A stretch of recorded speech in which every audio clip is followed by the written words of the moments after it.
before the debate. I guarantee you, if you have some post-debate polling coming in here, it's going to skyrocket, guys. And he was already on the up and up in a place like Michigan, if you look at it, because it +1 tie, +1, +4. Oof, guys, this is bad news. It's basically, I think we can honestly say, as Gavin said, you held out hope for as long as you possibly could, but it's Jover. Yeah.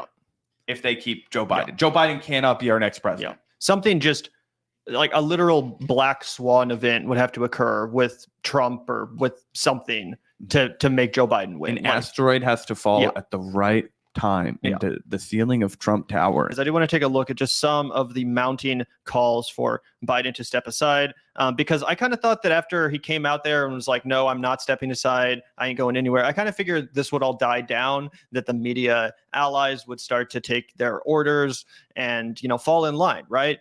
But I thought the Obama tweet was the end of it. Right, me too. And then Ro Khanna came out. But we still have something to be hopeful about. Here, Netflix co-founder Reed Hastings says Joe Biden needs to step aside and beat Trump. And by the way, Reed Hastings is a DNC mega donor. He's not just the Netflix co-founder. It's not just like, some random Hollywood like $80 guy. billion or some shit. Not $80 billion, but he's worth an insane load of money. And obviously this is important because money talks, especially in the Democratic Party. This guy, obviously him calling on Joe Biden to step aside means a lot more than just like your average Democrat calling on Joe Biden to step aside. The donors are getting pissed. Here's The Economist. If you take a look, this was their original cover when Biden won in 2020. He's there with a mop and a bucket, ready to clean all the blood stains off the White House. Here's where we're at just 4 years later. No way to run a country. I do like that cover. I think it says everything in a pretty undeniable way. What's excruciating to me, Gavin, is we haven't been doing this podcast that long, right? We just celebrated our 4-year anniversary. Okay. Yep. We're about as old as Joe Biden's presidency. We are. We started the show maybe 3-4 months after Joe Biden's inauguration. 5 months, I think, actually, because it was May of 2020 was when we did our first episode. When all hope had just dissipated. Right. What is historically referred to as the worst time in the world to start a podcast. And we haven't been doing it that long. And yet I can remember saying all of this shit over and over and over and over and over and over for 4 years. Yep. And now everybody has caught up to us, and we don't get a prize. We don't get any accolades. We get to be called the TMZ guard because we're so unserious. We don't have any serious political forecasting. Like, it's insane.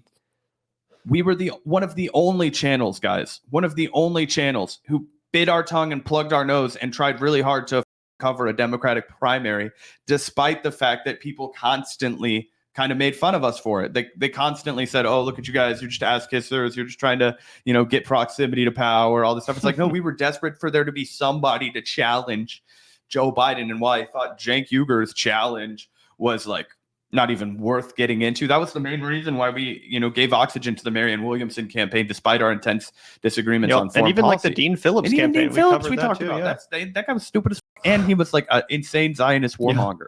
Gavin, did you want to throw a few more of these clips up here? The Lost creator called on Dems to stop giving the party money until Biden steps down. Yep. So that's another probably big liberal donor. Also, The Nation has called on Biden to step down and says that Kamala Harris would not be this magazine's first choice in 2024, but simply by virtue of not being Biden, she gained several advantages in addition to being a vigorous, capable 59-year-old candidate. God, that is a cringy headline. She's 30. She's 59, flirty, and thriving. She's 59. Yeah, but anyway, ready The Nation to wine and dine, calling for it. Axios says the Boston Globe editorial board today joined editorial boards and editors from the New York Times, the Atlanta Journal-Constitution, and the New Yorker in pressing Biden to step aside and pave a path to the top of the ticket for another candidate. I also saw a couple representatives, a Texas Democrat, as well as I think Raul Grijalva calling for Biden to step aside. That's no small deal for actual sitting House Democrats to straight up be calling on him to step aside. I mean, that's jeopardizing their future in the caucus and everything. That's why most of them are anonymous right now. President Biden told Democratic governors that he plans to stop scheduling events after 8 p.m. so he can get more sleep, sources say. Biden tells Democratic governors he needs more sleep. That almost just like it's almost admitting that they have a reason to be worried or a reason to be flustered right now. Oh yeah, I'll just go to bed at 8. Hopefully, no crises break out, no international crises break out after 8 p.m. Yeah, after reading that entire deluge, I'm prepared to move it up to a 15% chance that they convince Joe Biden to drop out because he has completely lost the media. I guess also one more quick thing that we can throw up there is the Donald Trump dig at him when he's in the golf cart with Barron Trump. Holy shit, Barron Trump is a giant. Holy shit, Barron Trump is a giant. He's a snack too, bro. I'm sorry. I got to be real with y'all. This dude got the best genes of Melania and none of that Trump genetics. Holy shit. Anyway, he looks like he could have been cast if somebody made like a surrealist film about Elvis being an NBA superstar. Anyway, that's the energy I get whenever I see Barron Trump. Yeah, get ready for like 2063 or 64 or whatever when Barron Trump runs for president. It's gonna be based, guys. But yeah, let's take a look here. Here's Donald Trump on the golf course at Mar-a-Lago. Yeah, making quite a prediction. You gave me so much. How did I do with the debate the other night? Oh, amazing. That old broken down pile of crap. Yeah. It's a bad guy. He just quit, He's quitting the race. Is that right? Yep, I got him out of the race. And that means we have Kamala. I think she's going to be better. She's so bad. She's so pathetic. It's so amazing. It's just so fucking bad. So can you imagine that guy with the He said she's just so fucking bad. Bro, I hate when Donald Trump talks like this because I'm like, the Democrats never catch them sounding like real people. I know. And I'm like, this guy sounds like the guy that would get drunk at my bar and like talk to me about like shit. And he's like, my girlfriend, she's a huge pain in my ass. I've been cheating on her though. So it's like, God, and when she finds out every time, she's so pissed off. And it's just fucking, Anyway. It's so amazing. It's just so fucking bad. So, but can you imagine that guy dealing with Putin and the president of China, who's a fierce person? He's a fierce man, very tough guy. It's a fierce man. But they just announced he's probably quitting. Good. Very good. Yeah, that's amazing. Just keep knocking him out. Huh? That's it.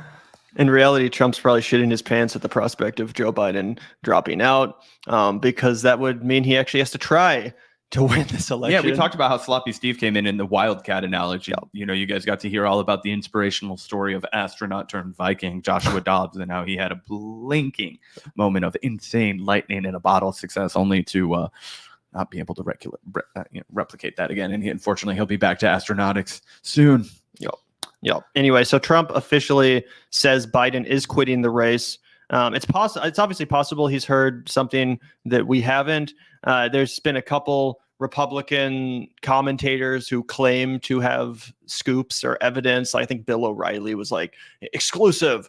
We have official confirmations from behind the scenes that Joe Biden will not be the Democratic nominee. So there's, of course, some right-wing outlets running with that, basically saying that they have, some confirmation that the public does not yet, that, the Democrats, despite whatever posturing or whatever they're saying right now, Biden is not going to be the nominee. And to be honest, not that I, specifically believe Donald Trump or Bill O'Reilly necessarily, but I do think that there's a grain of truth to the fact that even if the Democrats are 100% planning on replacing Joe Biden at the convention, I don't think Biden would admit that until the convention for a number of reasons. For one, he doesn't want to just be a total lame duck president for the rest of his term, where he's basically already admitting that he's leaving. Still got like 6 months practically. Exactly. But also, it does kind of present a national security issue. If you admit that the president of the United States isn't up for the job, then what does that, tell our enemies? It kind of puts us in this precarious.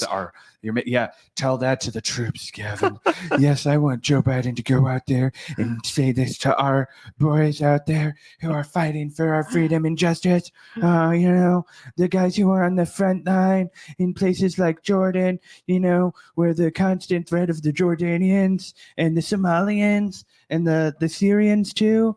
And the Iranians and the Hezbollahians and all of the Iraqistanians. Say that to them.